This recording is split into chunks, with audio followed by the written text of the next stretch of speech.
PSC tips and ട്രിക്സിലേക്ക് ഏവർക്കും സ്വാഗതം.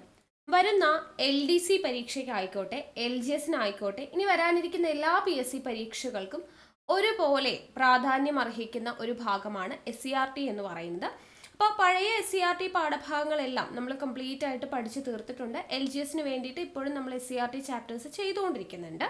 പക്ഷെ നമുക്ക് SCRT പാഠഭാഗങ്ങൾ, പുതിയ പാഠഭാഗങ്ങൾ വന്നിട്ടുണ്ട് അല്ലേ.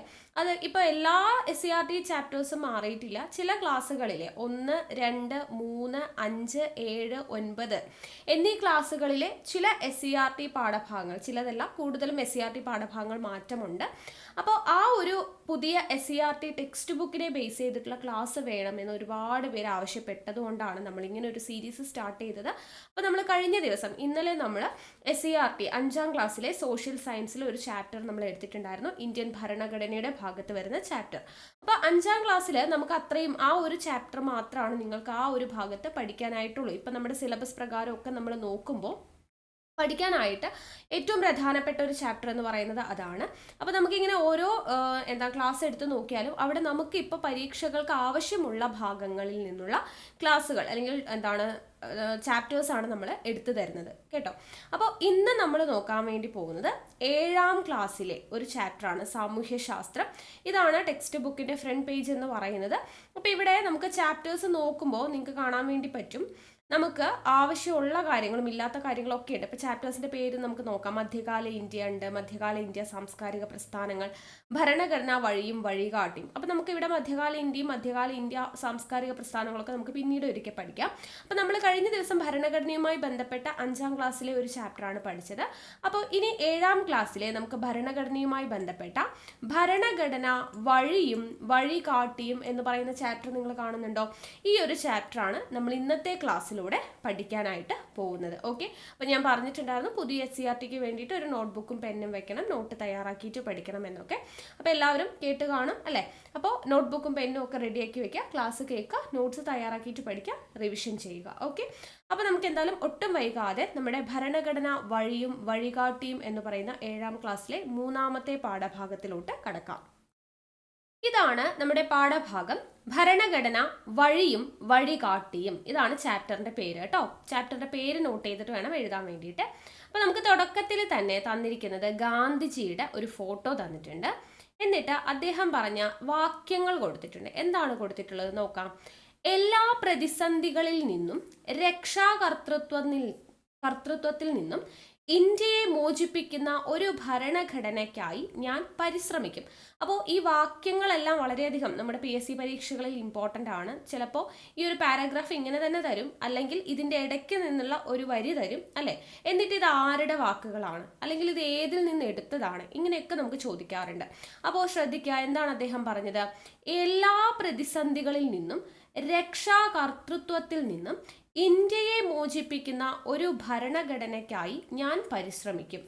ഏറ്റവും ദരിദ്രരായ മനുഷ്യർക്ക് രാജ്യത്തെ രൂപപ്പെടുത്തുന്നതിൽ കാര്യക്ഷമമായ ശബ്ദമുണ്ടാകുകയും രാജ്യം അവരുടേതാണെന്ന് അവർക്ക് തോന്നുകയും ചെയ്യണം.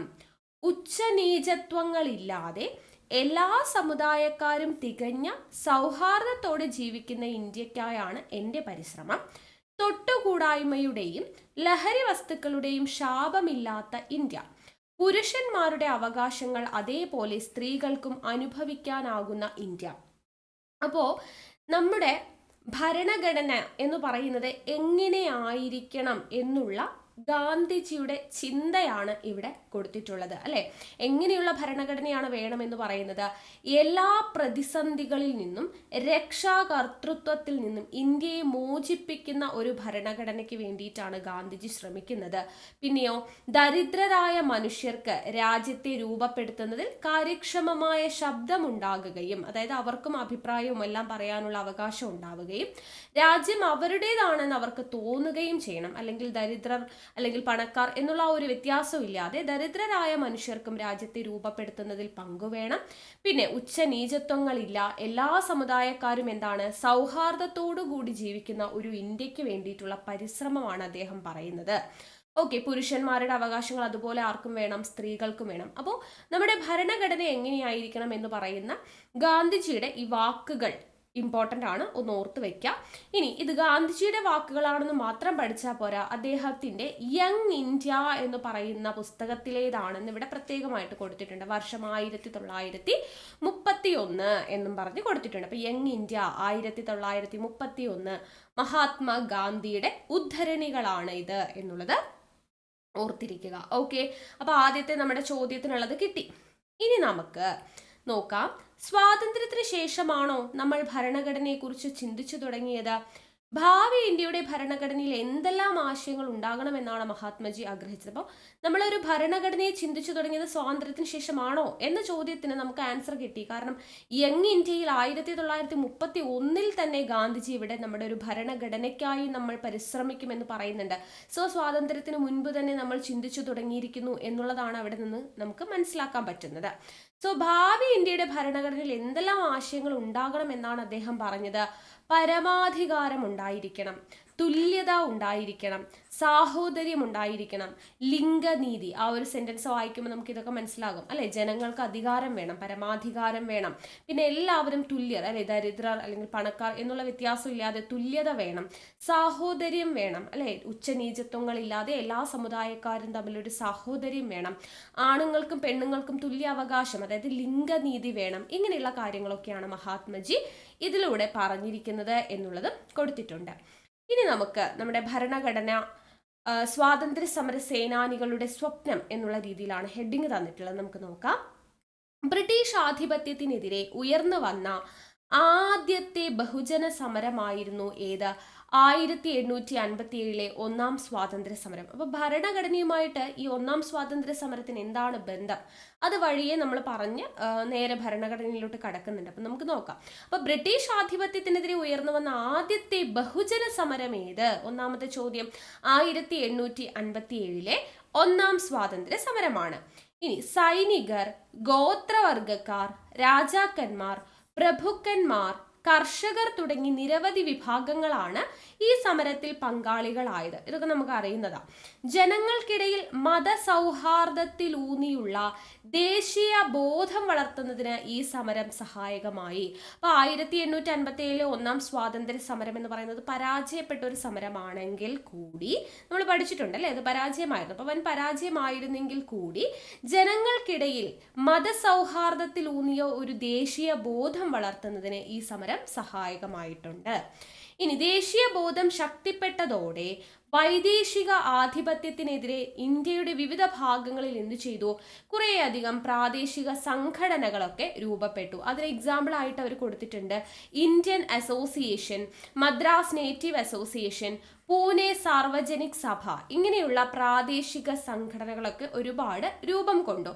പക്ഷേ ഇതൊക്കെ പ്രാദേശിക സംഘടനകളാണ്, ഏതെങ്കിലും ഒരു പ്രദേശത്ത് ഒതുങ്ങിപ്പോകുന്ന സംഘടനകളാണ്. ദേശീയ തലത്തിൽ ഒരു സംഘടന ഉയർന്നു വരുന്നത് എപ്പോഴാണ്? 1885 ഏതാ? Indian national Congress. അപ്പം ദേശീയ തലത്തിൽ ഒരു സംഘടന ഉയർന്നു വരുന്നത് എപ്പോഴാണ്? 1885 ഇന്ത്യൻ നാഷണൽ കോൺഗ്രസ് ആണ്, INC ആണ് എന്നുള്ളത് അറിഞ്ഞിരിക്കുക. അതോടെ ദേശീയ തലത്തിൽ ബ്രിട്ടീഷ് വിരുദ്ധ പ്രക്ഷോഭങ്ങൾക്ക് ഒരു സംഘടിത മാനം കൈവന്നു. അപ്പം അതുവരെ ഉണ്ടായിരുന്ന പ്രാദേശിക സംഘടനകൾക്കൊന്നും ഈ ഒരു സംഘടിത സ്വഭാവം ഉണ്ടായിരുന്നില്ല. അപ്പം ദേശീയ തലത്തിൽ ബ്രിട്ടീഷ് വിരുദ്ധ പ്രക്ഷോഭങ്ങൾക്ക് ഒരു സംഘടിത സ്വഭാവം കൈവന്നത് 1885 INCയുടെ രൂപീകരണത്തോടുകൂടിയാണ്. ഇന്ത്യയിലെ വിവിധ ജനവിഭാഗങ്ങളുടെ പ്രശ്നങ്ങൾ അധികാരികളുടെ ശ്രദ്ധയിൽപ്പെടുത്തുക, ജാതി മത പ്രാദേശിക ചിന്തകൾക്ക് അതീതമായി ജനങ്ങൾക്കിടയിൽ ദേശീയ ബോധം വളർത്തുക തുടങ്ങിയവയായിരുന്നു ഈ പ്രസ്ഥാനത്തിന്റെ പ്രധാന ലക്ഷ്യങ്ങൾ. അപ്പോൾ INC എന്ന് പറയുന്ന പ്രസ്ഥാനത്തിന്റെ ലക്ഷ്യങ്ങളാണ് ഇവിടെ തന്നിട്ടുള്ളത്. എന്തൊക്കെയാണ് ലക്ഷ്യങ്ങൾ? ഇന്ത്യയിലെ വിവിധ ജനവിഭാഗങ്ങളുടെ പ്രശ്നങ്ങൾ അധികാരികളുടെ ശ്രദ്ധയിൽപ്പെടുത്തുക, ജാതി മത പ്രാദേശിക ചിന്തകൾക്കതീതമായി ജനങ്ങൾക്കിടയിൽ ദേശീയ ബോധം വളർത്തുക തുടങ്ങിയവ ഏതിൻ്റെ ലക്ഷ്യമായിട്ട് പറയുന്നു? INC എന്ന് പറയുന്ന പ്രസ്ഥാനത്തിന്റെ ലക്ഷ്യമായിട്ട്. അപ്പൊ താഴെ പറയുന്നവയിൽ INCയുടെ ലക്ഷ്യങ്ങളിൽ പെടാത്തത് ഏത് ചോദിക്കാം. അപ്പൊ ഈ ഒരു പോയിന്റ് ഓർത്തിരിക്കുക. ഇന്ത്യയിലെ വിവിധ ജനവിഭാഗങ്ങളുടെ പ്രശ്നങ്ങൾ അധികാരികളുടെ ശ്രദ്ധയിൽപ്പെടുത്തുക, ജാതി മത പ്രാദേശിക ചിന്തകൾക്കതീതമായി ജനങ്ങൾക്കിടയിൽ ദേശീയ ബോധം വളർത്തുക എന്നിവയാണ് INCയുടെ പ്രധാനപ്പെട്ട ലക്ഷ്യങ്ങൾ എന്ന് പറയുന്നത്.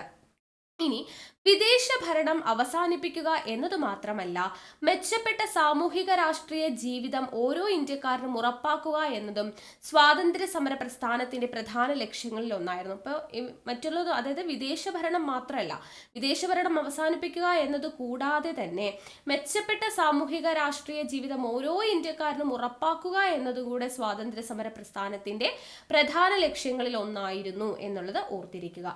സമരത്തിന്റെ ഓരോ ഘട്ടത്തിലും മിതതീവ്ര ദേശീയവാദം ഉൾപ്പെടെ നേതൃത്വത്തിന് വ്യത്യസ്ത കാഴ്ചപ്പാടുകൾ ഉണ്ടായിരുന്നെങ്കിലും ചില അടിസ്ഥാന ആശയങ്ങളും മൂല്യങ്ങളും ഉയർത്തിപ്പിടിച്ചുകൊണ്ടായിരുന്നു ദേശീയ പ്രസ്ഥാനം മുന്നോട്ട് പോയിരുന്നത്. അപ്പോൾ ഞാൻ ഓരോ സെന്റൻസും വായിക്കുന്നത് സ്റ്റേറ്റ്മെന്റ് ആയിട്ട് ചോദ്യം വരും എന്നുള്ളത് കൊണ്ടാണ് കേട്ടോ. ഇനി ഗാന്ധിജിയുടെ വരവോടുകൂടിയാണ് സ്വാതന്ത്ര്യ സമര പ്രസ്ഥാനത്തിന് ബഹുജന സ്വഭാവം കൈവന്നത്. അപ്പൊ അതുവരെ സ്വാതന്ത്ര്യ സമര പ്രസ്ഥാനത്തിന് ഒരു ബഹുജന സ്വഭാവം ഉണ്ടായിരുന്നില്ല. എപ്പോഴാണ് അത് വന്നത്? ഗാന്ധിജിയുടെ വരവോടുകൂടിയാണ്. ഗാന്ധിജിയുടെ സ്വാധീനം സാമൂഹിക നീതിയിൽ അധിഷ്ഠിതമായ ജനാധിപത്യം എന്ന ആവശ്യം ശക്തമാക്കി. ഇമ്പോർട്ടന്റ് ആണ്. ഗാന്ധിജിയുടെ സ്വാധീനം എന്ത് ചെയ്തു? സാമൂഹിക നീതിയിൽ അധിഷ്ഠിതമായ ജനാധിപത്യം എന്ന ആവശ്യം ശക്തമാക്കി. ദേശീയ പ്രസ്ഥാനം മുന്നോട്ട് വച്ച സ്വാതന്ത്ര്യം, സാമൂഹിക നീതിയിൽ അധിഷ്ഠിതമായ സമത്വം, സാഹോദര്യം, മതസൗഹാർദ്ദം എന്നീ ആശയങ്ങളും മൂല്യങ്ങളുമാണ് നമ്മുടെ ഭരണഘടനയുടെ അടിത്തറയാകേണ്ടതെന്ന് നേതാക്കൾ ആഗ്രഹിച്ചു. അപ്പൊ നമ്മുടെ ഭരണഘടനയുടെ അടിത്തറയാകേണ്ടത് എന്തൊക്കെയാ? സ്വാതന്ത്ര്യം, അതുപോലെ സമത്വം, സാഹോദര്യം, മതസൗഹാർദ്ദം. എന്തൊക്കെയാണ്? സ്വാതന്ത്ര്യം, സമത്വം, സാഹോദര്യം, മതസൗഹാർദ്ദം എന്നീ ആശയങ്ങളാണ് നമ്മുടെ ഭരണഘടനയുടെ അടിത്തറയാകേണ്ടത് എന്ന് നേതാക്കൾ ആഗ്രഹിച്ചു. ഈ കാഴ്ചപ്പാടുകളാണ് നമ്മുടെ ഭരണഘടനാ നിർമ്മാണത്തെ സ്വാധീനിച്ചത്. ഇനി ഇവിടെ ചിത്രത്തിൽ എന്താ കൊടുത്തിരിക്കുന്നത് കണ്ടോ? നമ്മളിപ്പോൾ പറഞ്ഞിട്ടുള്ള മതസൗഹാർദ്ദം, സാഹോദര്യം, ജനാധിപത്യം, ക്ഷേമരാഷ്ട്രം, നീതി, മതനിരപേക്ഷത, തുല്യത, എല്ലാവർക്കും സ്വാതന്ത്ര്യം കണ്ടോ? അപ്പൊ ഇതൊക്കെയാണ് ഭരണഘടനാ നിർമ്മാണത്തെ സ്വാധീനിച്ചു. ഭരണഘടനയിൽ പറയുന്നത് എന്തൊക്കെയാണ്? മതസൗഹാർദ്ദം, സാഹോദര്യം, ജനാധിപത്യം, ക്ഷേമരാഷ്ട്രം, നീതി, മതനിരപേക്ഷത, തുല്യത, എല്ലാവർക്കും സ്വാതന്ത്ര്യം എന്നുള്ളതാണ്. ഓക്കെ, അപ്പോൾ ഭരണഘടനയുടെ അടിത്തറയാണ് ഇവിടെ പറഞ്ഞത്. ഇനി ഭരണഘടനയുടെ മുൻഗാമി. അപ്പൊ ഇത് ചെറിയ കുട്ടികൾക്ക് 7ാം ക്ലാസ് ആണല്ലോ, അപ്പൊ അവർക്ക് മനസ്സിലാകാൻ വേണ്ടിയിട്ട് ഒരു കുട്ടിയുടെ സംശയമായിട്ടാണ് ഇവിടെ കൊടുത്തിട്ടുള്ളത്. അതായത് നമുക്കറിയാം 1947 ഓഗസ്റ്റ് 15 നമുക്ക് സ്വാതന്ത്ര്യം കിട്ടിയത്. പക്ഷെ ഭരണഘടന നിലവിൽ വന്നത് 1950 ജനുവരി 26. അപ്പൊ സ്വാതന്ത്ര്യം കിട്ടിയിട്ട് ഈ 2.5 വർഷത്തോളം എന്തായിരുന്നു നമ്മുടെ ഇന്ത്യൻ ഭരണഘടന അല്ലെങ്കിൽ നമ്മുടെ നിയമം എന്നൊക്കെ പറയുന്നത് എന്തിനെ ബേസ് ചെയ്തായിരുന്നു? കുട്ടിയുടെ സംശയമായിട്ട് കൊടുത്തിരിക്കുക. നമുക്ക് 1947 ഓഗസ്റ്റ് 15 നമുക്ക് എന്ത് കിട്ടി? സ്വാതന്ത്ര്യം കിട്ടി. പക്ഷെ നമ്മുടെ ഭരണഘടന നിലവിൽ വന്നത് എപ്പോഴാണെന്ന് നമ്മൾ പഠിച്ചിട്ടുണ്ട്. ഇന്ത്യ റിപ്പബ്ലിക് ആവുമ്പോൾ 1950 ജനുവരി 26 ഇന്ത്യൻ ഭരണഘടന നിലവിൽ വരുന്നത്. അപ്പൊ ഈ 47 മുതൽ 50 ജനുവരി 26 വരെ ഏകദേശം ഒരു 2.5 വർഷത്തോളം ഉണ്ട് അല്ലെ. അപ്പൊ ഈ 2.5 വർഷത്തോളം നമ്മുടെ ഇന്ത്യയുടെ ഭരണഘടനയും നിയമവും എന്തായിരുന്നു എന്നാണ് ഈ കുട്ടി ചോദിക്കുന്നത്. അപ്പൊ അവിടെ എന്തുണ്ട്? ഭരണഘടനയ്ക്ക് ഒരു മുൻഗാമിയുണ്ട് എന്നുള്ളതാണ് പറയുന്നത്. ആരാണ് ഭരണഘടനയുടെ മുൻഗാമി? ബ്രിട്ടീഷുകാർ 1935 പാസാക്കിയ ഗവൺമെന്റ് ഓഫ് ഇന്ത്യ ആക്ട് എന്ന നിയമസംഹിതയാണ് റിപ്പബ്ലിക്കായി മാറും വരെ നമ്മുടെ രാജ്യം പിന്തുടർന്നത്. അപ്പൊ നമ്മുടെ ഭരണഘടനയുടെ മുൻഗാമി എന്ന പേരിൽ അറിയപ്പെടുന്നു. നമ്മുടെ ഭരണഘടനയുടെ ബ്ലൂ പ്രിന്റ് എന്ന പേരിലൊക്കെ അറിയപ്പെടുന്നത് ആര് എന്ന് ചോദിച്ചു കഴിഞ്ഞാൽ ആരാണ്? അത് 1935 ബ്രിട്ടീഷുകാർ പാസാക്കിയ ഗവൺമെന്റ് ഓഫ് ഇന്ത്യ ആക്ട് ആണ് ഭരണഘടനയുടെ മുൻഗാമി എന്ന് അറിയപ്പെടുന്നത്. നമ്മുടെ ഭരണഘടനയുടെ പല ആശയങ്ങളും വ്യവസ്ഥകളും ഈ നിയമത്തിൽ നിന്നാണ് നമ്മൾ എടുത്തിട്ടുള്ളത്.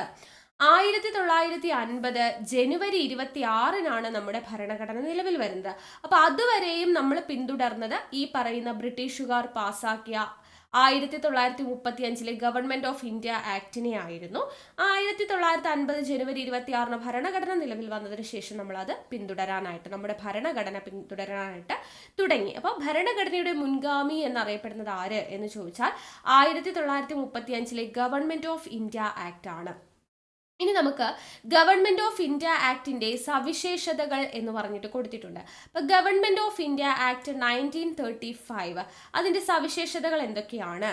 അപ്പോൾ അവിടെ 321 വിഭാഗങ്ങളും 10 പട്ടികകളുമുണ്ട്. ഗവൺമെന്റ് ഓഫ് ഇന്ത്യ ആക്ട് 1935 എത്ര വിഭാഗങ്ങളാ?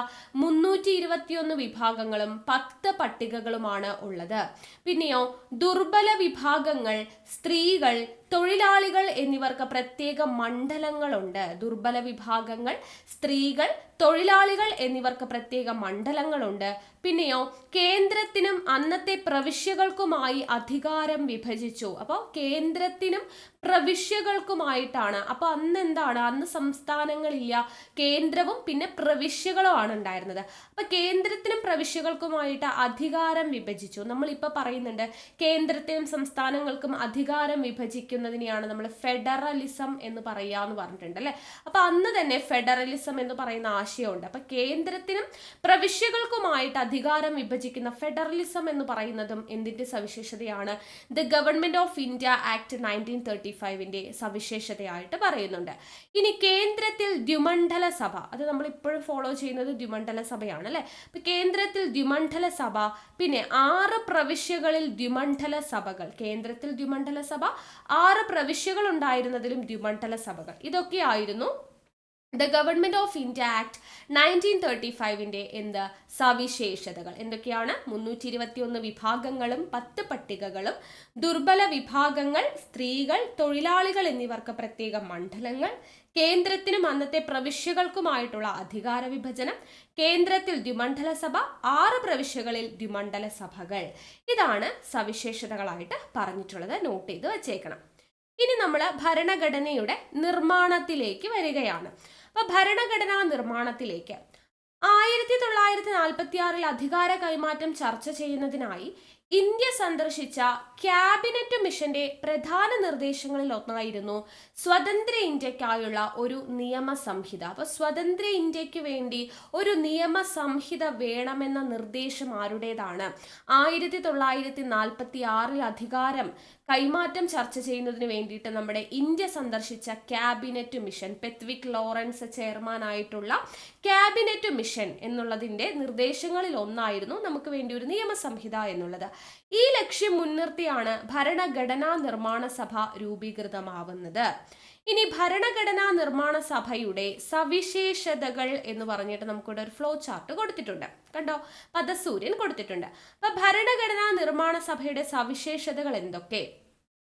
ആദ്യം ഈ നിർമ്മാണ കാലയളവ് നിർമ്മിക്കാനായിട്ട് എത്ര കാലയളവ് എടുത്തു? 2 വർഷം 11 മാസം 17 ദിവസം. ഇത് നമ്മൾ കഴിഞ്ഞ ദിവസവും പറഞ്ഞു. സ്റ്റേറ്റ്മെന്റ് ആയിട്ട് ചോദ്യങ്ങളൊക്കെ നമ്മൾ ഡിസ്കസ് ചെയ്തിട്ടുണ്ടായിരുന്നു. 2024 ക്വസ്റ്റ്യൻസ് ഡിസ്കസ് ചെയ്തപ്പോൾ ഇതൊക്കെ ഓരോ സ്റ്റേറ്റ്മെന്റ് ആയിട്ട് വന്നിട്ടുണ്ടായിരുന്നു അല്ലെ. അപ്പൊ നിർമ്മാണ കാലയളവ് 2 വർഷം 11 മാസം 17 ദിവസം. ഇനി ആദ്യ സമ്മേളനം നടക്കുന്നത് 1946 ഡിസംബർ 9. അപ്പൊ ഇത് രൂപീകരിക്കുന്നത് 1946 ഡിസംബർ 6 നമുക്കറിയാം. ആദ്യ സമ്മേളനം നടക്കുന്നത് ഡിസംബർ 9. അവിടെ സച്ചിദാനന്ദ സിൻഹയായിരുന്നു അധ്യക്ഷൻ എന്നൊക്കെ നമ്മൾ പഠിച്ചിട്ടുണ്ട്, താൽക്കാലിക അധ്യക്ഷൻ. ഇനി അടുത്തത് തിരഞ്ഞെടുക്കപ്പെട്ട അധ്യക്ഷൻ ആരാണ്? തിരഞ്ഞെടുക്കപ്പെട്ട അധ്യക്ഷൻ ഡോക്ടർ രാജേന്ദ്ര പ്രസാദ്. ഡിസംബർ 11 തിരഞ്ഞെടുക്കപ്പെടുന്നത് അല്ലെ. ഡിസംബർ 11 ഡോക്ടർ രാജേന്ദ്ര പ്രസാദ് അധ്യക്ഷനായിട്ട് തിരഞ്ഞെടുക്കപ്പെടുന്നത്. ഇനി ഭരണഘടന അംഗീകരിച്ച് ഒപ്പുവെച്ചത് എപ്പോഴാണ്? 1949 നവംബർ 26 അംഗീകരിച്ച് ഒപ്പുവെക്കുന്നത്. നിലവിൽ വന്നത് 1950 ജനുവരി 26. ഇന്ത്യ റിപ്പബ്ലിക് ആവുന്ന സമയത്താണ് 1950 ജനുവരി 26 നിലവിൽ വന്നു. ഡ്രാഫ്റ്റിംഗ് കമ്മിറ്റി ചെയർമാൻ ആരാണ്? Doctor BR Ambedkar. അപ്പൊ ഇത്രയാണ് നമുക്ക് സവിശേഷതകളായിട്ട് കൊടുത്തിട്ടുള്ളത്. നിർമ്മാണ കാലയളവ് 2 വർഷം 11 മാസം 17 ദിവസം. ആദ്യ സമ്മേളനം 1946 ഡിസംബർ 9. തിരഞ്ഞെടുക്കപ്പെട്ട അധ്യക്ഷൻ ഡോക്ടർ രാജേന്ദ്ര പ്രസാദ്. ഭരണഘടന അംഗീകരിച്ച് ഒപ്പുവെച്ചത് 1949 നവംബർ 26. നിലവിൽ വന്നത് 1950 ജനുവരി 26. Drafting committee chairman doctor BR Ambedkar എന്നുള്ളത്. ഓക്കെ, ഇതൊക്കെ നമുക്ക് അറിയുന്ന കാര്യങ്ങളാ. ഇനി നമുക്ക് കൂറുമാറ്റ ഭരണഘടനയ്ക്കായി എന്ന് പറഞ്ഞിട്ട് BR അംബേദ്കറുടെ ചിത്രവും കൊടുത്തിട്ടുണ്ട്. നോക്കാം. ലോകത്തിലെ ഏറ്റവും മികച്ച ഒന്നാകണം നമ്മുടെ ഭരണഘടന എന്ന ആഗ്രഹം അത് എഴുതി തയ്യാറാക്കാൻ നിയോഗിക്കപ്പെട്ട ഭരണഘടനാ നിർമ്മാണ സഭയ്ക്ക് ഉണ്ടായിരുന്നു. അപ്പോൾ ഭരണഘടനാ നിർമ്മാണ സഭ ഭരണഘടന രൂപീകരിക്കുമ്പോൾ അവരുടെ ലക്ഷ്യം എന്ന് പറയുന്നത് ലോകത്തിലെ തന്നെ ഏറ്റവും മികച്ച ഒന്നായിരിക്കണം നമ്മുടെ ഭരണഘടന എന്നുള്ളതായിരുന്നു. അപ്പൊ അതിനു വേണ്ടിയിട്ട് നമ്മുടെ ഭരണഘടനയുടെ മുഖ്യ ശില്പി ആരാ? ഡോക്ടർ BR അംബേദ്കർ എന്തു ചെയ്തു? 60ഓളം രാജ്യങ്ങളിലെ ഭരണഘടനകൾ വിശദ പഠനത്തിന് വിധേയം ആക്കി. ഓക്കെ, അപ്പൊ 60ഓളം രാജ്യങ്ങളിലെ ഭരണഘടനകൾ പഠിച്ച് അതിൽ നമുക്ക് എടുക്കാൻ പറ്റുന്ന നല്ല വശങ്ങൾ, അല്ലെ, നമ്മുടെ ഭരണഘടന രൂപീകരിക്കാൻ വേണ്ടിയിട്ടുള്ള നല്ല വശങ്ങൾ നമ്മുടെ ഭരണഘടനയിലേക്ക് സ്വീകരിക്കുകയായിരുന്നു അദ്ദേഹത്തിന്റെ ഉദ്ദേശം. അപ്പൊ 60 രാജ്യങ്ങളിലെ ഭരണഘടനയെ പഠിച്ചതിന് ശേഷം അതിലെ നല്ല വശങ്ങൾ നമ്മുടെ ഭരണഘടനയിലേക്ക് സ്വീകരിക്കുന്നു. അപ്പൊ നല്ല വശങ്ങൾ എന്ന് പറയുമ്പോൾ നമ്മുടെ ഇന്ത്യ എന്ന് പറയുന്ന രാജ്യം എങ്ങനെയാണ്? വൈവിധ്യം കൊണ്ടും ചരിത്ര പാരമ്പര്യം കൊണ്ടും സംസ്കാരങ്ങളൊക്കെ കൊണ്ടും, അല്ലെ, വളരെ വിപുലമായിട്ടുള്ളൊരു രാജ്യമാണ്. അപ്പൊ നമ്മുടെ രാജ്യത്തിന് വേണ്ടി എല്ലാത്തിനും കൊണ്ടും പറ്റുന്ന രീതിക്കുള്ള നല്ല വശങ്ങളാണ് നമ്മൾ സ്വീകരിക്കേണ്ടത് എന്നുള്ളത് കൊണ്ടാണ് ഈ 60ഓളം രാജ്യങ്ങളിൽ നിന്നുള്ള ഭരണഘടന പഠിച്ച് നമുക്ക് ആവശ്യമുള്ളത് മാത്രം എടുക്കുന്നത് നമ്മുടെ ഭരണഘടനയിലേക്ക്. അതാണ് അവിടെ പറയുന്നത്. ഇനി സവിശേഷതകൾ ഒട്ടേറെ. എന്തൊക്കെയാണ് സവിശേഷതകൾ ഭരണഘടനയുടെ? ലോകത്തെ ഏറ്റവും വലിയ എഴുതപ്പെട്ട ഭരണഘടനയാണ് ഇന്ത്യയുടേത്. ഇത് നമ്മൾ ഇന്നലെ സ്റ്റേറ്റ്മെന്റ് ആയിട്ട് കണ്ടു, അല്ലെ, ചോദ്യത്തില്. ലോകത്തിലെ ഏറ്റവും വലിയ എഴുതപ്പെട്ട അല്ലെങ്കിൽ ലിഖിത ഭരണഘടനയാണ് നമ്മുടെ ഇന്ത്യയുടേത് എന്ന് പറയാം. 1950 ജനുവരി 26 നിലവിൽ വന്ന നമ്മുടെ ഭരണഘടനയിൽ എത്ര ഭാഗങ്ങൾ? 22 ഭാഗങ്ങൾ ഉണ്ടായിരുന്നു, 395 അനുച്ഛേദങ്ങൾ ഉണ്ടായിരുന്നു, 8 പട്ടികകൾ ഉണ്ടായിരുന്നു. 22 ഭാഗങ്ങളും 395 അനുച്ഛേദങ്ങളും 8 പട്ടികകളും ഉണ്ടായിരുന്നു. ഇതും നമ്മൾ ഇന്നലെ സ്റ്റേറ്റ്മെന്റ് ആയിട്ട് പറഞ്ഞു. ഇപ്പൊ 12 പട്ടികയുണ്ട്, അല്ലെ, ഇപ്പൊ 8 പട്ടികയല്ല, ഇപ്പൊ നിലവിൽ 12 ആണെന്നൊക്കെ നമ്മൾ പറഞ്ഞിട്ടുണ്ട്. ഇനി എന്തൊക്കെയാണ് നമ്മുടെ ഭരണഘടനയുടെ സവിശേഷതകൾ? ഒന്നാമത്തെ സവിശേഷത പാർലമെന്ററി ജനാധിപത്യ ഭരണമാണ്. എന്താണ് പാർലമെന്ററി ജനാധിപത്യ ഭരണം? അതായത് രാജ്യത്തെ ഭരണാധികാരികളെ നിയമനിർമ്മാണ സഭകളാണ് നിയന്ത്രിക്കുന്നത്. രാജ്യത്തെ ഭരണാധികാരികളെ നിയന്ത്രിക്കുന്നത് ആരാണ്? നിയമനിർമ്മാണ സഭയാണ്. അപ്പൊ നമ്മുടെ നിയമനിർമ്മാണ സഭ എന്ന് പറയുമ്പോൾ പാർലമെന്റ് ആണ്. സോ പാർലമെന്ററി ജനാധിപത്യ ഭരണമാണ്. ഇനി അടുത്ത പോയിന്റ്, ജനങ്ങളുടെ പരമാധികാരം. അതായത് രാഷ്ട്രത്തിന്റെ എല്ലാ അധികാരങ്ങളും ആർക്കാണ്? ജനങ്ങൾക്കാണ്, അല്ലെ. രാഷ്ട്രത്തിന്റെ എല്ലാ അധികാരങ്ങളും ഉത്ഭവിക്കുന്നത് ജനങ്ങളിൽ നിന്നാണ്. അടുത്ത സവിശേഷതയാണ് മൗലിക അവകാശങ്ങൾ. നമുക്ക് തരും, അതായത് ഓരോ വ്യക്തിക്കും രാഷ്ട്രം ഉറപ്പുവരുത്തേണ്ട ചില അടിസ്ഥാന അവകാശങ്ങളുണ്ട്, അല്ലെ. ഏതൊക്കെയാണ് മൗലിക അവകാശങ്ങൾ എന്ന് നമ്മൾ പഠിച്ചിട്ടുണ്ട്. 6 മൗലിക അവകാശങ്ങൾ പഠിച്ചിട്ടുണ്ട്. ഇനി മൗലിക കടമകൾ. ഓരോ വ്യക്തിയും രാഷ്ട്രത്തോടും സമൂഹത്തോടും പാലിക്കേണ്ട ഉത്തരവാദിത്തങ്ങളാണ് എന്ത്? നമ്മൾ ചെയ്യേണ്ട ഡ്യൂട്ടികളാണ് എന്ത്? മൗലിക കടമകൾ, ഫണ്ടമെന്റൽ ഡ്യൂട്ടീസ് എന്ന് പറയുന്നത്. 11 മൗലിക കടമകൾ നമുക്ക് പഠിക്കാനുണ്ട്. ഇനി മാർഗനിർദ്ദേശക തത്വങ്ങൾ എന്താണ്? സാമൂഹിക സാമ്പത്തിക അവകാശങ്ങൾ ഉറപ്പുവരുത്തുന്നതിന് വേണ്ടി രാഷ്ട്രത്തിന് നൽകിയിരിക്കുന്ന നിർദ്ദേശങ്ങളാണ് മാർഗനിർദ്ദേശക തത്വങ്ങൾ. അടുത്തത് നിയമവാഴ്ച. എല്ലാ പൗരരും നിയമത്തിന് വിധേയരാണ്, ആരും നിയമത്തിന് അതീതരല്ല, അല്ലെ. നമ്മുടെ നാട്ടില് നമ്മൾ നിയമം അനുസരിച്ചിട്ടാണ് എല്ലാവരും ജീവിക്കുന്നത്. ആരും നിയമത്തിന് മുകളിൽ ആരും തന്നെ ഇല്ല എന്നുള്ളതാണ് പറയുന്നത്. ഇനി സാർവത്രിക പ്രായപൂർത്തി വോട്ടവകാശം, അതും നമ്മൾ പറഞ്ഞു. അതായത് ജാതി മത ഭേദമന്യേ നിശ്ചിത പ്രായം പൂർത്തിയായിട്ടുള്ള എല്ലാവർക്കും വോട്ട് ചെയ്യാനുള്ള അവകാശമുണ്ട്, അല്ലെ. 1989 വരെ 21 വയസ്സായിരുന്ന ആ പ്രായപൂർത്തി എന്ന് പറയുന്ന വോട്ടവകാശം 1981 61-ാം ഭേദഗതിയിലൂടെ 18 വയസ്സാക്കി കുറച്ചു. അപ്പൊ 18 വയസ്സായ ഒരാൾക്ക് ഇപ്പൊ എന്ത് ചെയ്യാം? വോട്ട് ചെയ്യാം എന്നുള്ളത് നമ്മൾ പഠിച്ചിട്ടുണ്ട്. ഇനി സ്വതന്ത്രവും നിഷ്പക്ഷവുമായ നീതിന്യായ വ്യവസ്ഥ, അതായത് നിയമനിർമ്മാണ കാര്യനിർവഹണ വിഭാഗങ്ങളിൽ നിന്നും സ്വതന്ത്രമാക്കപ്പെട്ട കോടതി സംവിധാനം നമ്മുടെ നാട്ടിൽ ഉണ്ട്. അതുപോലെ ഫെഡറലിസം, നമ്മൾ പറഞ്ഞില്ലേ, അധികാരം കേന്ദ്രത്തിനും സംസ്ഥാനങ്ങൾക്കും വേണ്ടിയിട്ട് എന്ത് ചെയ്തിട്ടുണ്ട്? അധികാരങ്ങൾ വിഭജിച്ച് നൽകിയിട്ടുണ്ട്. അതാണ് ഫെഡറലിസം എന്ന് പറയുന്നത്. ഇനി ഏകപൗരത്വം നമ്മൾ പറഞ്ഞു, സിംഗിൾ സിറ്റിസൺഷിപ്പ് ആണ്, അല്ലെ. നമുക്ക് ഇരട്ട പൗരത്വം ഒന്നുമില്ല, സിംഗിൾ സിറ്റിസൺഷിപ്പ് ആണ്, ഏക പൗരത്വമാണ് നമുക്ക് ഉള്ളത് എന്നുള്ളത്. അപ്പൊ ഇതൊക്കെയാണ് നമ്മുടെ ഭരണഘടനയുടെ സവിശേഷതകളായിട്ട് പറഞ്ഞിട്ടുള്ളത്. അപ്പൊ നമുക്കിതും ചോദിച്ചിട്ടുണ്ട്, കഴിഞ്ഞ ക്ലാസ്സിൽ നമ്മൾ ഡിസ്കസ് ചെയ്തു ക്വസ്റ്റ്യൻസ്. സോ അവിടെ പറഞ്ഞു ഭരണഘടനയുടെ സവിശേഷതകൾ പെടാത്തത് ഏത് എന്നൊക്കെ. അപ്പൊ അത് ഇമ്പോർട്ടൻ്റ് ആണ്. ഇനി നിയമങ്ങളുടെ ഉറവിടം എന്ന് പറഞ്ഞിട്ട് കൊടുത്തിട്ടുണ്ട്. അപ്പം നമ്മുടെ ഭരണഘടന രാഷ്ട്രത്തിൻ്റെ അടിസ്ഥാന നിയമസംഹിതയാണ്. നമ്മുടെ ഭരണഘടന എന്ന് പറയുന്നതാണ് രാഷ്ട്രത്തിന്റെ അടിസ്ഥാന നിയമസംഹിത. അതായത് ഭരണഘടനാ വ്യവസ്ഥകൾക്ക് അനുസൃതമായിട്ട് മാത്രമേ എന്ത് ചെയ്യാൻ പറ്റുള്ളൂ. ഇപ്പൊ കേന്ദ്രത്തിനോ സംസ്ഥാന സർക്കാരുകൾക്കൊക്കെ ഏതൊരു നിയമവും നിർമ്മിക്കാനോ കൊണ്ടുവരാനോ ഒക്കെ പറ്റും. പക്ഷെ എന്തിനനുസൃതമായിട്ട്? ഭരണഘടനാ വ്യവസ്ഥകൾക്ക് അനുസൃതമായി മാത്രമേ നമ്മുടെ രാജ്യത്ത് നമുക്ക് കേന്ദ്ര സംസ്ഥാന സർക്കാരുകൾക്ക് പുതിയൊരു നിയമം നിർമ്മിക്കാനായിട്ട് കഴിയൂ, അല്ലെ? അപ്പൊ സർക്കാരുകൾക്ക് നിയമങ്ങൾ നിർമ്മിക്കാനും നടപ്പിലാക്കാനും കഴിയുന്ന അതിരുകൾ ആരാണ് നൽകിയിട്ടുള്ളത്? ഭരണഘടന നിർവചിച്ചു നൽകുന്നു എന്നാണ് അതിന്റെ അർത്ഥം. നിയമത്തിന്റെ വ്യവസ്ഥ എന്ന നിലയിലും സ്രോതസ് എന്ന നിലയിലും പരമോന്നത സ്ഥാനമാണ് ഭരണഘടനയ്ക്കുള്ളത്. അപ്പൊ നമ്മുടെ നാട്ടിൽ ഒരു നിയമം കേന്ദ്ര സംസ്ഥാന സർക്കാരുകൾക്ക് കൊണ്ടുവരണം എന്നുണ്ടെങ്കിൽ അത് ഭരണഘടന വ്യവസ്ഥകൾക്കനുസൃതമായിട്ട് മാത്രമാണ് പറ്റത്തുള്ളൂ എന്നുള്ള കാര്യം ഓർത്തിരിക്കുക. ഓക്കെ, അപ്പൊ അങ്ങനെ ഭരണഘടനയൊക്കെ അനുസരിച്ച് കൊണ്ടുവന്നിട്ടുള്ള കുറേ അധികം നിയമങ്ങളാണ് ഇവിടെ കൊടുത്തിട്ടുള്ളത്. വനം വന്യജീവി സംരക്ഷണ നിയമം, ദേശീയ സുരക്ഷാ നിയമം, ബാലവേല നിരോധന നിയമം, ദുരന്ത നിവാരണ നിയമം, ഭൂപരിഷ്കരണ നിയമം, ഇതൊക്കെ നമ്മൾ പഠിക്കുന്നതാണ് അല്ലേ? ഭക്ഷ്യസുരക്ഷാ നിയമം, വിവരാവകാശ നിയമം, ബാലനീതി നിയമം, തൊഴിൽ നിയമം, അഴിമതി നിരോധന നിയമം, വിദ്യാഭ്യാസ അവകാശ നിയമം, പരിസ്ഥിതി സംരക്ഷണ നിയമം, ഇങ്ങനെ ഒരുപാട് നിയമങ്ങൾ നമുക്കിവിടെ കൊണ്ടുവന്നിട്ടുണ്ട് എന്നുള്ളതാണ് പറയുന്നത്. അപ്പൊ അതിൽ ഏറ്റവും പ്രധാനപ്പെട്ട ഒരു നിയമം കുഞ്ഞുങ്ങൾക്ക് പഠിക്കാൻ വേണ്ടിയിട്ട് 7th സ്റ്റാൻഡേർഡ് ആണ്. അപ്പൊ അവർക്ക് പഠിക്കാൻ വേണ്ടിയിട്ട് കൊടുത്തിട്ടുണ്ട്. ലൈംഗിക കുറ്റകൃത്യങ്ങളിൽ നിന്നും കുട്ടികളെ സംരക്ഷിക്കുന്നത് ഇതിലുള്ള നിയമം 2012 പോക്സോ ആക്ട് എന്ന് പറയും, അല്ലെ?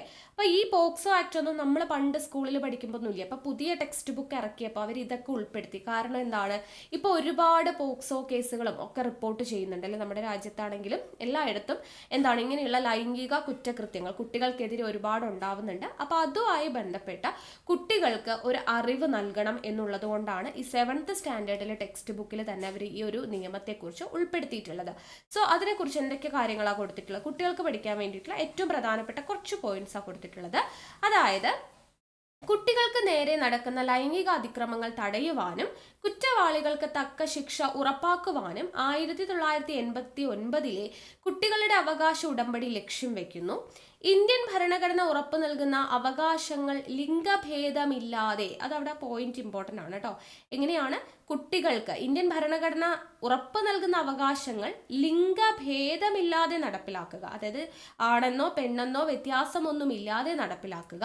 പിന്നെയോ ബാലസൗഹൃദ നടപടികൾ ഉൾക്കൊള്ളിച്ചുകൊണ്ടും, അതായത് ബാലസൗഹൃദ നടപടികൾ എന്ന് പറയുമ്പോൾ ഇപ്പൊ നമുക്ക് കുഞ്ഞുങ്ങളോട് ഇപ്പോൾ എന്തെങ്കിലും ഒരു ഇങ്ങനെയുള്ള കേസുകൾ ഉണ്ടായിക്കഴിഞ്ഞാൽ അവരോട് ചോദ്യം ചെയ്യുന്നതിനും ഒക്കെ ഒരു രീതി ഉണ്ട്, അല്ലെ?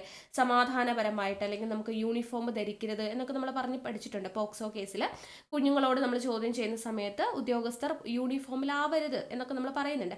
അപ്പൊ അങ്ങനെ അവർക്ക് ഒട്ടും തന്നെ അതിൻ്റെ ആ ഒരു ആഘാതം അവരുടെ ജീവിതത്തിൽ, ഭാവി ജീവിതത്തിൽ ഏൽക്കാതിരിക്കാൻ വേണ്ടിയിട്ടുള്ള ബാലസൗഹൃദ നടപടികൾ, അതാണ് അവർ ഉദ്ദേശിക്കുന്നത്, ഉൾക്കൊള്ളിച്ചുകൊണ്ടാണ് ഈ ഒരു POCSO act, protection of children from, ഇതും ചോദിച്ചിട്ടുണ്ട്. പോക്സോ ആക്ടിന്റെ ഫുൾ ഫോം എന്താ? Protection of children from sexual offences act 2012. അപ്പോൾ ഇതാണ് പോക്സോ ആക്ട്. അപ്പോൾ പോക്സോ ആക്ട് എന്ന് പറയുന്നതിൽ ലിംഗഭേദമില്ല, ആൺ പെൺ വ്യത്യാസമില്ല എന്നുള്ളത് ഓർത്തിരിക്കുക. ബാലസൗഹൃദ നടപടികൾ ഉൾക്കൊള്ളിച്ചുകൊണ്ടാണ് ഈ ഒരു നിയമം നിലവിൽ വന്നിരിക്കുന്നത്. പിന്നെ ഇവിടെ സ്ഥിരം ചോദിക്കുന്നതാണ്, പോക്സോ നിയമപ്രകാരം കുട്ടിയായിട്ട് പരിഗണിക്കുന്നത് എത്ര വയസ്സുള്ളവരെയാണ്? എത്ര വയസ്സാ? 18 വയസ്സിന് താഴെയുള്ള ഏതൊരാളെയും അവരെ കുട്ടിയാണ്. ഓക്കെ, 18 വയസ്സിന് താഴെയുള്ള ഏതൊരാളെയും കുട്ടിയായിട്ടാണ് ഈ ഒരു നിയമം പരിഗണിക്കുന്നത്. ഇനി ഈ നിയമവുമായി ബന്ധപ്പെട്ട കുറച്ച് കാര്യങ്ങൾ നോക്കുക. ഭയരഹിതമായും സുരക്ഷിതമായും സമൂഹത്തിൽ ജീവിക്കുവാൻ ഓരോ കുട്ടിക്കും അവകാശമുണ്ട്, അല്ലേ? നമ്മുടെ സമൂഹത്തിൽ നമുക്ക് പേടിയില്ലാതെ സുരക്ഷിതമായിട്ട് ജീവിക്കാൻ ഓരോ കുട്ടികൾക്കും അവകാശമുണ്ട്. അസ്വസ്ഥത ഉളവാക്കുന്നതും സുരക്ഷിതമല്ലാത്തതുമായിട്ടുള്ള സ്പർശനം, ഇതൊക്കെ സ്റ്റേറ്റ്മെന്റ് ആണ്.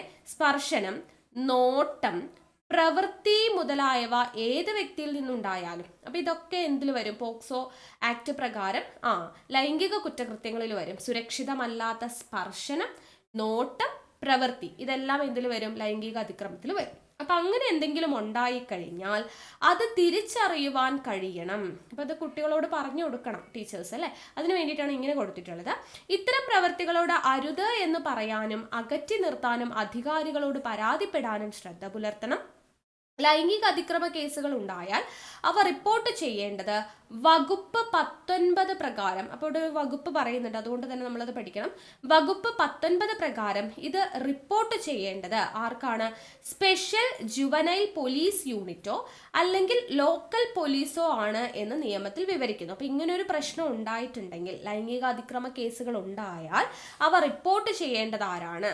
വകുപ്പ് 19 പ്രകാരമാണ് ഇത് പറയുന്നത്. സ്പെഷ്യൽ ജുവനൈൽ പോലീസ് യൂണിറ്റോ അല്ലെങ്കിൽ ലോക്കൽ പോലീസോ ആണ് ഇത് റിപ്പോർട്ട് ചെയ്യേണ്ടത്. ഇനി ഈ പോക്സോ കേസുകൾ കൈകാര്യം ചെയ്യുന്ന ഉദ്യോഗസ്ഥർക്ക് പറയുന്ന പേരാണ് child welfare police officer, CWPO എന്നാണ് പറയാ കേട്ടോ. CWPO എന്ന് പറഞ്ഞാൽ ചൈൽഡ് വെൽഫെയർ പോലീസ് ഓഫീസർ. അപ്പൊ പോക്സോ കേസുകൾ കൈകാര്യം ചെയ്യുന്ന ഉദ്യോഗസ്ഥർ അറിയപ്പെടുന്ന പേരെന്താ? ചൈൽഡ് വെൽഫെയർ പോലീസ് ഓഫീസർ എന്ന പേരിലാണ് അറിയപ്പെടുന്നത്. കേരള സംസ്ഥാന ബാലാവകാശ സംരക്ഷണ കമ്മീഷൻ പോക്സോ നിയമത്തിന്റെ 44-ാം വകുപ്പ് പ്രകാരം നിരീക്ഷണ സംവിധാനം ഒരുക്കിയിട്ടുണ്ട്. അതായത് പോക്സോ മോണിറ്ററിംഗ് സെൽ എന്നാണ് പറയാ കേട്ടോ. POCSO monitoring cell. POCSO monitoring cell എന്ന് പറയുന്നത് ഏത് വകുപ്പിലാണ് പറയുന്നത്? 44-ാം വകുപ്പ് പ്രകാരമാണ് പോക്സോ മോണിറ്ററിംഗ് സെല്ല് ഒരുക്കിയിട്ടുള്ളത്. ആരാ ഒരുക്കിയിട്ടുള്ളത്? കേരള സംസ്ഥാന ബാലാവകാശ സംരക്ഷണ കമ്മീഷൻ. പോക്സോ നിയമത്തിന്റെ 44-ാം വകുപ്പ് പ്രകാരമാണ് പോക്സോ മോണിറ്ററിംഗ് സെല്ല് ഒരുക്കിയിട്ടുള്ളത് എന്നുള്ള കാര്യങ്ങളും കൂടെ ഓർത്തിരിക്കുക. പോക്സോ കുറ്റകൃത്യങ്ങളിൽ ഏർപ്പെടുന്ന ഏതൊരു വ്യക്തിക്കും എന്ത് ലഭിക്കും? കഠിനമായ ശിക്ഷയാണ് ഈ നിയമം വ്യവസ്ഥ ചെയ്യുന്നത്. ഇനി ഭരണഘടനയുടെ ധർമ്മങ്ങൾ എന്ന് പറഞ്ഞു കൊടുത്തിട്ടുണ്ട്. ഭരണഘടനയുടെ ധർമ്മങ്ങൾ എന്തൊക്കെയാണ്? അപ്പൊ നമ്മൾ പറഞ്ഞു, നിയമത്തിന്റെ വ്യവസ്ഥ, സ്രോതസ് എന്നതിനു പുറമെ മറ്റേതെല്ലാം ധർമ്മങ്ങളാണ് ഭരണഘടന നിർവഹിക്കുന്നത്? ഇവിടെ ഒരു ട്രീയുടെ രൂപത്തിൽ നമുക്ക് കൊടുത്തിട്ടുണ്ട്. ആദ്യം പറയുന്നത് നാനാത്വത്തിൽ ഏകത്വം സംരക്ഷിക്കുന്നു. യൂണിറ്റി ഇൻ ഡൈവേഴ്സിറ്റി എന്ന് പറയും അല്ലെ. അപ്പൊ നാനാത്വത്തിൽ ഏകത്വം സംരക്ഷിക്കുന്നു എന്ന് പറയുന്നതാണ് ആദ്യത്തേത്. നമ്മുടെ രാജ്യം അറിയാം, ജാതിയാണെങ്കിലും മതമാണെങ്കിലും വേഷത്തിന്റെ കാര്യത്തിലും ഭാഷയുടെ കാര്യത്തിലും ഒക്കെ തന്നെ, പ്രദേശങ്ങളുടെ കാര്യത്തിലും ഒക്കെ തന്നെ ഒരുപാട് വൈവിധ്യം ഉള്ളതാണ്. അപ്പൊ അങ്ങനെയുള്ള ഇത്രയും ഡൈവേഴ്സിറ്റി ഉള്ള ഒരു രാജ്യത്തിൽ അവിടെ ഒരു യൂണിറ്റി വേണം അല്ലെ. അതാണ് നാനാത്വത്തിൽ ഏകത്വം സംരക്ഷിക്കുന്നു എന്ന് പറയുന്നത്. പിന്നെയോ, രാജ്യത്തെ എല്ലാ ഭരണ സംവിധാനങ്ങളും ഭരണഘടനയ്ക്ക് വിധേയമായാണ് പ്രവർത്തിക്കുന്നത് എന്ന് ഉറപ്പുവരുത്തുന്നു. അപ്പൊ എല്ലാ ഭരണ സംവിധാനങ്ങളും ഭരണഘടനയ്ക്ക് വിധേയമാണ്. ഭരണഘടനയെ എതിർത്ത് ഒരു കാര്യങ്ങളും ചെയ്യാനായിട്ട് പാടില്ല. ഇനി പൗരരുടെ അവകാശങ്ങളും കടമകളും സ്ഥാപിക്കുന്നു. പിന്നെയോ, ഗവൺമെന്റിന്റെ അധികാരങ്ങളും പരിമിതികളും വ്യക്തമാക്കുന്നു. രാജ്യത്തിന് ദിശാബോധം നൽകുന്ന അടിസ്ഥാന രേഖയായി നിലകൊള്ളുന്നു. രാജ്യത്തിന്റെ അടിസ്ഥാന മൂല്യങ്ങളും ആദർശങ്ങളും നിർവചിക്കുന്നു. സ്വേച്ഛാധിപത്യത്തിനും അധികാര ദുർവിനിയോഗത്തിനും എതിരായ സംരക്ഷണ കവചമായി വർത്തിക്കുന്നു. ഇതൊക്കെയാണ് എന്ത്? ഭരണഘടനയുടെ ധർമ്മങ്ങൾ എന്ന് പറഞ്ഞിട്ട് കൊടുത്തിട്ടുള്ളത്. അപ്പൊ ഇതും നമ്മളോട് ചോദിക്കാൻ പറ്റുന്നതാണ്, മനസ്സിലാക്കാവുന്ന പോയിന്റ്സേ ഉള്ളൂ. ഓക്കെ, അപ്പൊ അത്രയും കാര്യങ്ങളാണ് അവിടെ നമുക്ക് കൊടുത്തിട്ടുള്ളത്. ഇനി നമുക്ക് ഇവിടെ ഒരു ചിത്രം കൊടുത്തിട്ടുണ്ട്. മാറ്റിയും തിരുത്തിയും മുന്നോട്ട്. എന്താ ഈ മാറ്റിയും തിരുത്തിയും മുന്നോട്ട് എന്ന് പറയുന്നത്? നമ്മുടെ ഭരണഘടനയിൽ ചില മാറ്റങ്ങളും തിരുത്തലുകളും വരുമ്പോൾ അതിന് നമ്മൾ പറയുന്ന പേരാണ് ഭേദഗതികൾ എന്ന് നമ്മൾ പറയും അല്ലെ. ഇപ്പൊ ഭേദഗതി എന്ന് പറഞ്ഞാൽ എന്താണ്? ഭരണഘടനയിലെ മാറ്റങ്ങളും തിരുത്തലുകളും ഒക്കെ വരുത്തുന്നതാണ്. അപ്പൊ ഭേദഗതികളെ കുറിച്ച് പഠിക്കാൻ വേണ്ടി കുട്ടികൾക്ക് മനസ്സിലാവാൻ വേണ്ടി കൊടുത്തിരിക്കുകയാണ് മാറ്റിയും തിരുത്തിയും മുന്നോട്ട്. ഈ മുന്നോട്ട് എന്ന് സൂചിപ്പിക്കുന്ന എന്താണ്? ഒരുപാട് മാറ്റങ്ങൾ ഇനിയും വന്നേക്കാം. അപ്പൊ ഇവിടെ നമുക്ക് അവസാനം കൊടുത്തിട്ടുണ്ട്, ഇങ്ങനെ കുത്തിട്ടിട്ടാണ് അവസാനത്തെ ഭരണഘടനാ ഭേദഗതി. ഇനി പഠിക്കാൻ പോകുന്നവർ അവസാനത്തേത് ഏത്, ഇപ്പൊ നമ്മൾ പഠിക്കുന്നത് ഏതാന്നുള്ളത് പറയാം. ആദ്യം മുതൽ നമുക്ക് പറഞ്ഞു വരാം. അപ്പൊ ഭേദഗതികൾ നോക്കുക. ആദ്യം 1950 ജനുവരി 26 ഇന്ത്യൻ ഭരണഘടന നിലവിൽ വന്നു എന്നിവിടെ കൊടുത്തിട്ടുണ്ട് അല്ലെ. അപ്പൊ 1950 ജനുവരി 26 ഇന്ത്യൻ ഭരണഘടന നിലവിൽ വരുന്നത് ആദ്യം കൊടുത്തിട്ടുണ്ട്. ഇനി ഭേദഗതി 1 വർഷം 1951. അവിടെ എന്താ സംഭവിച്ചത്? പട്ടികകളുടെ എണ്ണം 9 അപ്പോൾ ഒന്നാമത്തെ ഭേദഗതിയിലൂടെയാണ്. നേരത്തെ നമ്മൾ പഠിച്ചു 22 ഭാഗങ്ങളും 395 അല്ലേ. അപ്പോൾ അവിടെ 8 പട്ടികകൾ എന്നാണ് നമ്മൾ പഠിച്ചിട്ടുണ്ടായിരുന്നത്. 8 പട്ടിക എന്നുള്ളത് 9 ആയിട്ട് മാറി. അപ്പോൾ ആ 9 എണ്ണം ആവുന്നത് എങ്ങനെയാണ്?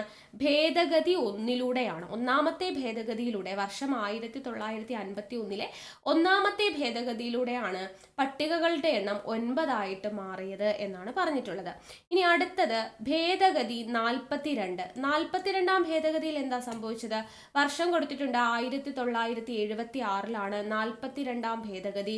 മതേതരത്വം, ഇത് കഴിഞ്ഞ എക്സാമിന് ചോദിച്ചിട്ടുണ്ടായിരുന്നു LDC. മതേതരത്വം, സോഷ്യലിസം, അഖണ്ഡത എന്നിവ കൂട്ടിച്ചേർത്തു. കണ്ടോ, മതേതരത്വം, സോഷ്യലിസം, അഖണ്ഡത എന്നിവ കൂട്ടിച്ചേർത്തത് 42ാം ഭേദഗതിയിലൂടെയാണ് 1976. അടുത്തത് 44ാം ഭേദഗതി. വർഷം 1978 44ാം ഭേദഗതി. എന്താ സംഭവിച്ചത്? സ്വത്തവകാശം മൗലികാവകാശം അല്ലാതെയായി, അല്ലെ? സ്വത്തവകാശം മൗലികാവകാശം അല്ലാതെ ആയത് 44ാം ഭേദഗതിയിലൂടെയാണ്. അടുത്ത ഭേദഗതിയാണ് 73ഉം 74ഉം. വർഷം 1992 73, 74 ഭേദഗതി. 73 പറയുന്നത് പഞ്ചായത്തി രാജിനെ കുറിച്ചും 74 പറയുന്നത് നഗരപാലിക അല്ലെങ്കിൽ മുനിസിപ്പാലിറ്റിയെ കുറിച്ചുമാണ്. 73 പഞ്ചായത്തി രാജ്, 74 നഗരപാലിക. അപ്പൊ പഞ്ചായത്തി രാജ് നഗരപാലിക നിയമം വരുന്നത് 73, 74 ഭേദഗതിയിലൂടെയാണ്. അടുത്തത് 86ാം ഭേദഗതി. വർഷം 2002 എന്ന് കൊടുത്തിട്ടുണ്ട്. 2002 86ാം ഭേദഗതി വിദ്യാഭ്യാസം മൗലികാവകാശമായിട്ട് മാറിയ ഭേദഗതിയാണ്. അടുത്തത് 101ാം ഭേദഗതി. 101ാം ഭേദഗതി 2016 വർഷം. 101ാം ഭേദഗതി 2016 ചരക്കു സേവന നികുതിയാണ്, GST നിലവിൽ വരുന്നത്, അല്ലെ? അടുത്തത് ലാസ്റ്റ് ഭേദഗതി ഏതാണെന്നാണ് ചോദിച്ചിരിക്കുന്നത്. നമ്മളിപ്പോൾ പഠിച്ച ലാസ്റ്റ് ഭേദഗതി ഏതാ? 106ാം ഭേദഗതി. 106ാം ഭേദഗതി എന്ന് പറയുന്നത് നാരി ശക്തി വന്ദൻ അധിനിയം അല്ലെങ്കിൽ വനിതാ സംവരണ ബില്ല് എന്ന് പറയുന്നതാണ്. 106ാം ഭേദഗതിയാണ് നമ്മൾ അവസാനം പഠിച്ചത്. നമ്മൾ ഡീറ്റെയിൽഡ് ആയിട്ട് പഠിച്ചിട്ടുണ്ട് ആ ഭേദഗതി എന്താണ് എന്നുള്ളത്, അല്ലെ? അപ്പൊ അതാണ് അവസാനം പഠിച്ച ഭേദഗതി, നമ്മൾ പഠിച്ച അവസാനത്തെ ഭേദഗതി എന്ന് പറയുന്നത്. അപ്പൊ ഭേദഗതികൾ ഏറ്റവും പ്രധാനപ്പെട്ടതാണ് അവിടെ കൊടുത്തിട്ടുള്ളത്. കുട്ടികൾക്കായതുകൊണ്ട് അത്രയും മാത്രമേ അവിടെ കൊടുത്തിട്ടുള്ളൂ കേട്ടോ. ഇനി കാലാനുസൃതമായി മാറ്റങ്ങൾ വരുത്താവുന്ന ഒന്നാണ് നമ്മുടെ ഭരണഘടന. മാറുന്ന സാമൂഹിക ആവശ്യങ്ങൾ പരിഗണിച്ച് ഭരണഘടനയിൽ മാറ്റങ്ങൾ വരുത്തുന്ന പ്രക്രിയയാണ് ഭരണഘടനാ ഭേദഗതി. നമ്മളിപ്പോൾ പറഞ്ഞല്ലോ, ഭരണഘടനയിൽ മാറ്റങ്ങൾ വരുത്തുന്ന പ്രക്രിയയാണ് നമ്മൾ ഭരണഘടനാ ഭേദഗതി എന്ന് പറയുന്നത്. അപ്പൊ എങ്ങനെയെല്ലാം ഭേദഗതികൾ വരുത്താം എന്ന് ഭരണഘടന തന്നെ വിശദീകരിക്കുന്നുണ്ട്, അല്ലെ? അയവുള്ളവയുണ്ട്, ദൃഢമായവയുണ്ട്, അതൊക്കെ നമ്മൾ പഠിക്കുന്നുണ്ട് ഇനിയുള്ള ക്ലാസ്സുകളിലെ. അപ്പൊ ഇവിടെ 368ാം വകുപ്പ് പ്രകാരം ഭരണഘടന ഭേദഗതി ചെയ്യാനുള്ള അധികാരം ആർക്കാണ്? പാർലമെന്റിനാണ്. ഇമ്പോർട്ടൻ്റ് ആയിട്ടുള്ള ഒരു പോയിന്റ് ആണ്. ഭരണഘടനാ ഭേദഗതി എന്ന് പറയുന്നതിന്റെ വകുപ്പ് 368 പ്രകാരം ഭരണഘടനാ ഭേദഗതി ചെയ്യാനുള്ള അധികാരം ആർക്കാണെന്ന് ചോദിച്ചാൽ ആർക്കാ? അത് പാർലമെന്റിനാണ് എന്നുള്ളത് ഓർത്തിരിക്കുക. പക്ഷെ ഒരു കാര്യമുണ്ട്, ഭരണഘടനയുടെ അടിസ്ഥാന ഘടന ഭേദഗതി ചെയ്യാൻ പാടുള്ളതല്ല. നമുക്ക് മാറ്റങ്ങൾ വരുത്താം, തിരുത്തലുകൾ കൊണ്ടുവരാം, പക്ഷെ എന്തിൽ മാറ്റം വരാൻ പാടില്ല? ഭരണഘടനയുടെ അടിസ്ഥാന ഘടനയ്ക്ക് മാറ്റം വരുത്താതെ വേണം ഭേദഗതികൾ കൊണ്ടുവരാൻ വേണ്ടിയിട്ട്. അതിനുള്ള അധികാരം പാർലമെന്റിനാണ്. വകുപ്പ് 368 എന്നുള്ളത്. ഓക്കെ അല്ലേ? ഇനി അടുത്തത് അടിത്തറ ഇളക്കരുത്. നമ്മളിപ്പോൾ പറഞ്ഞില്ലേ, ഭരണഘടനയുടെ അടിസ്ഥാന ഘടനയിൽ മാറ്റം വരുത്തരുത് ഭേദഗതി കൊണ്ടുവരുമ്പോൾ. അപ്പൊ അടിത്തറ ഇളക്കരുത്, അതുമായി ബന്ധപ്പെട്ടൊരു കേസാണ് പറയുന്നത്. 1973 കാസർഗോഡ് എടനീർ മഠത്തിന്റെ അധിപതിയായിരുന്ന കേശവാനന്ദ ഭാരതി കേരള സർക്കാരിനെതിരെ നൽകിയ കേസിലായിരുന്നു ഭരണഘടനയുടെ അടിസ്ഥാന ഘടനയിൽ യാതൊരു മാറ്റവും വരുത്താൻ പാടില്ലെന്ന് സുപ്രീം കോടതി വിധിച്ചത്. അപ്പോൾ എന്തെങ്കിലും മാറ്റങ്ങൾ വരുത്തുമ്പോൾ ഭരണഘടനയുടെ അടിസ്ഥാന ഘടനയിൽ യാതൊരു മാറ്റവും വരുത്താൻ പാടില്ല എന്ന് സുപ്രീം കോടതി വിധിച്ച കേസ് ഏതെന്ന് ചോദിക്കാറുണ്ട്. കേശവാനന്ദ ഭാരതി കേസാണ്. കേശവാനന്ദ ഭാരതി കേസ് വർഷം 1973. 1973 കേശവാനന്ദ ഭാരതി കേസിലൂടെയാണ് ഭരണഘടനയുടെ അടിസ്ഥാന ഘടനയിൽ യാതൊരു മാറ്റവും വരുത്താൻ പാടില്ല എന്ന് സുപ്രീം കോടതി വിധിച്ചത് എന്നുള്ളത് ഓർത്തിരിക്കുക. ഇനി നമുക്കിവിടെ വീണ്ടും വിദ്യാഭ്യാസം മൗലികാവകാശം 86ാം ഭരണഘടനാ ഭേദഗതി എന്നുള്ളത് കൊടുത്തിട്ടുണ്ട്. അപ്പൊ വിദ്യാഭ്യാസം മൗലികാവകാശമാക്കപ്പെട്ടത് 2002 86ാം ഭരണഘടനാ ഭേദഗതി പ്രകാരമാണ്. അത് നമ്മൾ പഠിച്ചു, അല്ലെ? ഈ വ്യവസ്ഥകൾ ഭരണഘടനയിൽ 21A വകുപ്പായി ചേർത്തിട്ടുണ്ട്. 21A ആയിട്ട് കൂട്ടിച്ചേർത്തിട്ടുണ്ട്. ഈ ഭേദഗതി അനുസരിച്ച് 2009 ഓഗസ്റ്റ് 4 നിലവിൽ വന്ന നിയമമാണ് വിദ്യാഭ്യാസ അവകാശ നിയമം 2009. അപ്പൊ വിദ്യാഭ്യാസ അവകാശ നിയമം 2009 വർഷം ഇമ്പോർട്ടൻ്റ് ആണ്. 6 മുതൽ 14 വയസ്സ് വരെ പ്രായമുള്ള എല്ലാ കുട്ടികൾക്കും സൗജന്യവും നിർബന്ധിതവുമായ വിദ്യാഭ്യാസം ഉറപ്പുവരുത്തുന്നതാണ് പ്രസ്തുത നിയമം. അപ്പോൾ 2009 വിദ്യാഭ്യാസ അവകാശ നിയമം എന്താണ് വ്യവസ്ഥ ചെയ്യുന്നത്? 6 മുതൽ 14 വയസ്സ് വരെയാണ്. ഈ വയസ്സൊക്കെ PSC തെറ്റിച്ചു കൊടുക്കാറുണ്ട്. അപ്പോൾ 6 മുതൽ 14 വയസ്സ് വരെയുള്ള കുട്ടികളുടെ വിദ്യാഭ്യാസം എന്ന് പറയുന്നത് സൗജന്യവും നിർബന്ധിതവുമാണ് എന്ന് പറയുന്ന നിയമമാണ് വിദ്യാഭ്യാസ അവകാശ നിയമം. 2002 86 ഭരണഘടനാ ഭേദഗതി പ്രകാരമാണ് ഇത് കൂട്ടിച്ചേർത്തത്. വകുപ്പ് ഏതാണ്? ആർട്ടിക്കിൾ 21A ആണ് കൂട്ടിച്ചേർത്തത്. ഇനി അടുത്തത് ചെറുഭരണഘടന എന്ന് പറഞ്ഞു കൊടുത്തിട്ടുണ്ട്. 1976 42 ഭേദഗതി വഴിയാണ്. നമ്മൾ നേരത്തെ കണ്ടു അല്ലെ, മതേതരത്വം, സോഷ്യലിസം, അഖണ്ഡത എന്നീ വാക്കുകൾ ഭരണഘടനയുടെ ആമുഖത്തിൽ കൂട്ടിച്ചേർത്തത് 1976 42 ഭേദഗതിയിലൂടെയാണ്. അപ്പൊ ഭരണഘടനയിൽ വേറെയും ചില മാറ്റങ്ങൾ ഈ ഭേദഗതിയിലൂടെ വരുത്തിയിട്ടുണ്ടായിരുന്നു. അപ്പോൾ സുപ്രധാനമായിട്ടുള്ള ഒരുപാട് മാറ്റങ്ങൾ വരുത്തിയ ഒരു ഭേദഗതി ആയതുകൊണ്ട് തന്നെ ഈ ഭേദഗതിയെ നമ്മൾ എന്തെന്ന് പറയും? ചെറു ഭരണഘടന അഥവാ മിനി കോൺസ്റ്റിറ്റ്യൂഷൻ എന്നാണ് പറയുന്നത്. അപ്പോൾ ഏറ്റവും വലിയ ഭേദഗതിയാണ്. നമ്മൾ ഒരുപാട് ഭരണഘടനാ ഭേദഗതികൾ പഠിക്കുന്നുണ്ടെങ്കിലും അതിൽ ഏറ്റവും കൂടുതൽ മാറ്റങ്ങൾ വരുത്തിയ, ഒരുപാട് സുപ്രധാനമായിട്ടുള്ള മാറ്റങ്ങൾ കൊണ്ടുവന്ന ഭേദഗതിയാണ് 42 ഭേദഗതി. അതുകൊണ്ട് തന്നെ നമ്മുടെ ഒരു ചെറു ഭരണഘടന അല്ലെങ്കിൽ മിനി കോൺസ്റ്റിറ്റ്യൂഷൻ എന്ന് വിളിക്കാവുന്ന ഭേദഗതി ഏതെന്ന് ചോദിച്ചാൽ ഏതാണ്? അത് 42 ഭേദഗതിയാണ് എന്നുള്ളതും കൂടെ ഇവിടെ പറഞ്ഞു വയ്ക്കുന്നുണ്ട് കേട്ടോ. ഓക്കെ, ഇനി നമ്മൾ നിയമങ്ങൾ നടപ്പാക്കുമ്പോൾ എന്ന് പറഞ്ഞിട്ട് ഇവിടെ കൊടുത്തിട്ടുണ്ട്. അപ്പൊ എന്താണ് നിയമങ്ങൾ നടപ്പാക്കുമ്പോൾ? വ്യത്യസ്ത താല്പര്യമുള്ള സമൂഹമാണ് നമ്മുടേത്. എങ്കിലും പൊതു നിയമങ്ങൾ അനുസരിക്കാൻ എല്ലാവരും ഭരണഘടനാപരമായിട്ട് ബാധ്യസ്ഥരാണ്. പുതിയ നിയമങ്ങൾ രൂപീകരിക്കപ്പെടുമ്പോൾ അവയ്ക്കെതിരെയുള്ള അഭിപ്രായങ്ങളും സമരങ്ങളും ഉയർന്നു വരാൻ സാധ്യതയുണ്ട്. അത് ജനാധിപത്യ സമൂഹത്തിൽ സ്വാഭാവികവുമാണ്. ഇങ്ങനെ ഉയരുന്ന എതിർപ്പുകളെ ഭരണഘടനാപരമായും ജനാധിപത്യപരവുമായിട്ടാണ് സമീപിക്കേണ്ടത്. ഒരു നിയമം കൊണ്ടുവരുമ്പോൾ എല്ലാവരും അതിനെ അംഗീകരിക്കണമെന്നില്ല. ചിലവർക്കൊക്കെ എന്തുണ്ടാവും? അഭിപ്രായ വ്യത്യാസം ഉണ്ടാവും. ചിലരൊക്കെ അത് നിർത്തണം, അങ്ങനെ ഒരു നിയമം വരാൻ പാടില്ല എന്ന് പറഞ്ഞ് സമരങ്ങളൊക്കെ ഉയർന്നു വരും. അപ്പം അങ്ങനെയുള്ള എതിർപ്പുകളെയൊക്കെ ഭരണഘടനാപരമായും ജനാധിപത്യപരവുമായിട്ടാണ് സമീപിക്കേണ്ടത് എന്ന് പറയുന്നു. വൈവിധ്യങ്ങളും വൈജാത്യങ്ങളും ഏറെയുള്ള നമ്മുടെ സമൂഹത്തിൽ ഭരണഘടന മുന്നോട്ട് വയ്ക്കുന്ന മൂല്യങ്ങൾ പൗരസമൂഹം ഉൾക്കൊള്ളുന്നതിലൂടെ മാത്രമേ ഇന്ത്യയെ പരമാധികാര, സ്ഥിതി സമത്വ, മതനിരപേക്ഷ ജനാധിപത്യ റിപ്പബ്ലിക്കായിട്ട് ഉയർത്താൻ കഴിയും. നമ്മുടെ ആമുഖത്തിൽ പറയുന്നതാണ്, ഭാരതത്തിലെ ജനങ്ങളായ നാം എന്നൊക്കെ പറഞ്ഞു തുടങ്ങുന്ന ആമുഖത്തിൽ പറയുന്നുണ്ട് നമ്മുടെ ഇന്ത്യ എങ്ങനെയുള്ള ഇന്ത്യയാണ്? പരമാധികാര, സ്ഥിതി സമത്വ, മതനിരപേക്ഷ ജനാധിപത്യ റിപ്പബ്ലിക് അല്ലെ. അപ്പൊ അങ്ങനെ ആവണം എന്നുണ്ടെങ്കിൽ എന്ത് ചെയ്യണം? ഈ പറയുന്ന നമ്മുടെ പൗരസമൂഹം എന്ന് പറയുന്നത് ഭരണഘടന മുന്നോട്ട് വയ്ക്കുന്ന ആ മൂല്യങ്ങളെല്ലാം കറക്റ്റായിട്ട് ഫോളോ ചെയ്തെങ്കിൽ മാത്രമേ പറ്റത്തുള്ളൂ എന്നുള്ളതാണ് ഇവിടെ പറയുന്നത്. ഓക്കെ, അപ്പൊ ഇത്രയാണ് ഈ ഒരു ചാപ്റ്റർ ഉള്ളത്.